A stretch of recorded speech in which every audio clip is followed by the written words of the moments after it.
Surprising facts about phobias.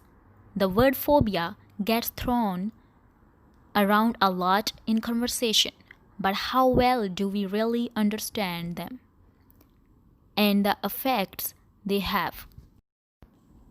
Number 1. A fear and a phobia are not the same thing. You would probably feel a bit scared and panicked if you saw a big hairy spider climbing up your wall, or wobbly if you were standing on a high ledge. But this doesn't necessarily mean you have a spider or height phobia.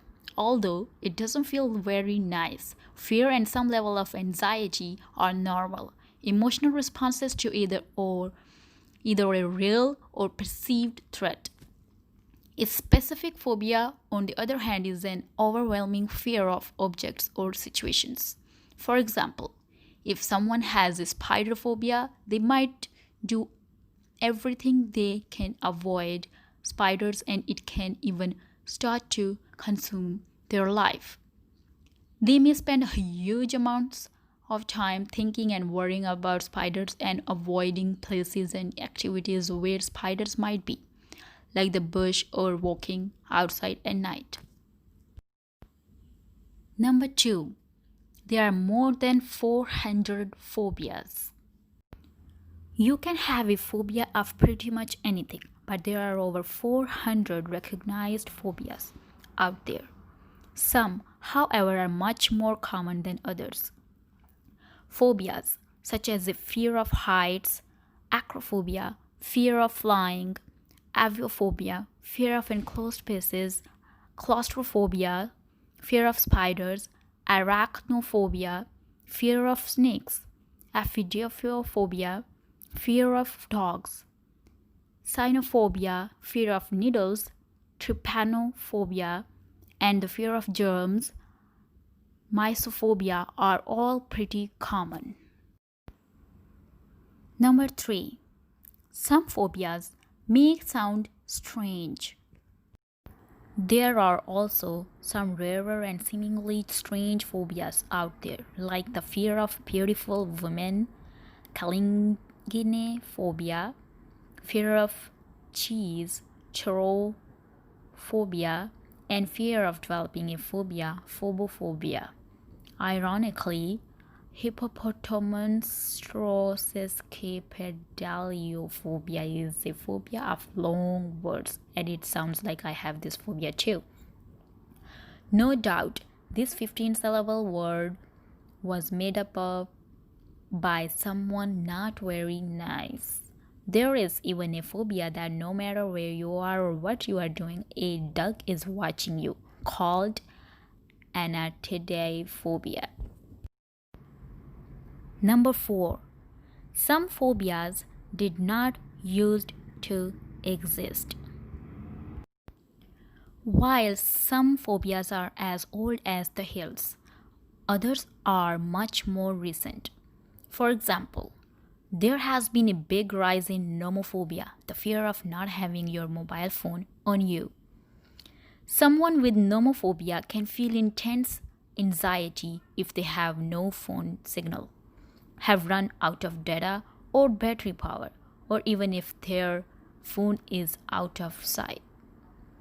With a recent study showing that many people under the age of 30 check their phone at least once every 10 minutes or 96 times a day, we are not totally surprised. Number 5. Phobias may be passed down in your DNA. Have you ever wondered how you get a phobia? Sometimes a traumatic event can cause one, such as nearly falling off a high ledge. They can also be learned, like picking up a fear of flying from listening to a parent swear they will never fly again after a bad experience.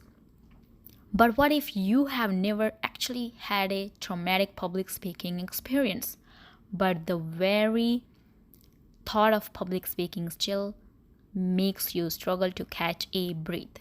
Where does this come from?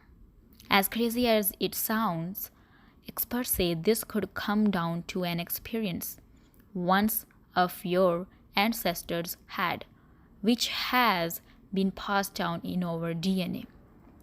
So, if an ancestor was once laughed off a stage and then developed a public speaking phobia, research suggests this could be passed down for generations to come. Number 6. Phobias can be treated. Fortunately, there are ways to treat specific phobias. To find the right treatment for you or someone you know, your best bet is to get the help of a medical professional. One method that's used very successfully under guidance is exposure therapy, a type of cognitive behavioral therapy, CBT. This is when little by little you are presented with your phobia time and time again. In the case of a insect phobia, you might start by just thinking about an insect, then move to looking at a picture of one, and then maybe being close to one, and over time possibly even holding a living one. Do you think you have a phobia yourself? It is important to remember that phobias are often very successfully treated. If you or someone you know could have a phobia, it's a good idea to seek advice from a medical professional.